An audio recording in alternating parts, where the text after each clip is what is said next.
Baru-baru ini, penyanyi Krisdayanti tampak meminta maaf pada orang tua Atta Halilintar lantaran aksi Aurel Hermansyah bersama Aminah Hana Nur Atta. Menariknya, aksi itu juga bersama anak-anak Raul Lemos yakni Kellen Lemos dan Amora Lemos. Lantas, apa yang membuat Krisdayanti minta maaf pada Lenggo Geni Faruk serta Halilintar Anofil Asmit? Diketahui, kelahiran putri pertama Atta Halilintar dan Aurel Hermansyah ditunggu banyak keluarga. Tak hanya Atta dan Aurel, keluarga besar mereka yakni Krisdayanti bersama Raul Lemos, Anang Hermansyah dengan Ashanty, dan Lenggo Geni Faruk serta Halilintar Anofil Asmit.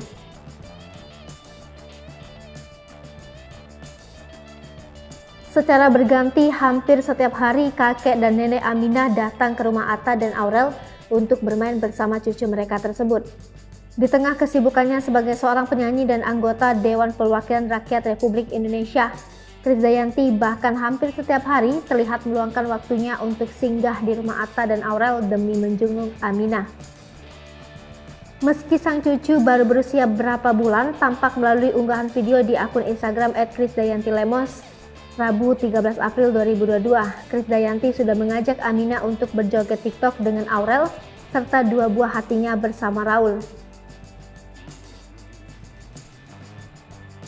Saat Aurel dengan Amora dan Kellen sedang asik berjoget, Krisdayanti pun muncul sembari menggendong Aminah lewat di depan mereka.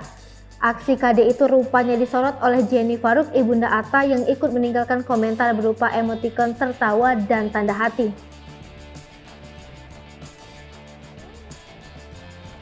Melihat besannya muncul, Krisdayanti pun langsung meminta maaf akibat sudah membawa cucu mereka bermain TikTok. Berbeda dengan Krisdayanti dan Ashanty, yang kapan saja bisa menjenguk Aminah, sampai saat ini kedua orang tua Atta belum bisa menemui cucu mereka akibat masih berada di luar negeri.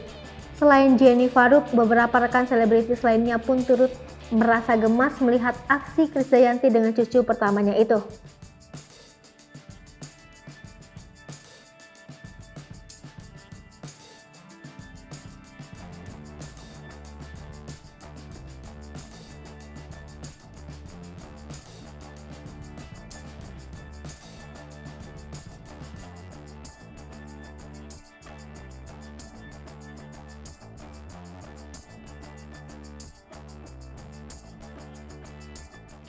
Hai pemirsa Sri Popo TV, jangan lupa komen, like, dan subscribe, serta tonton terus berita-berita terupdate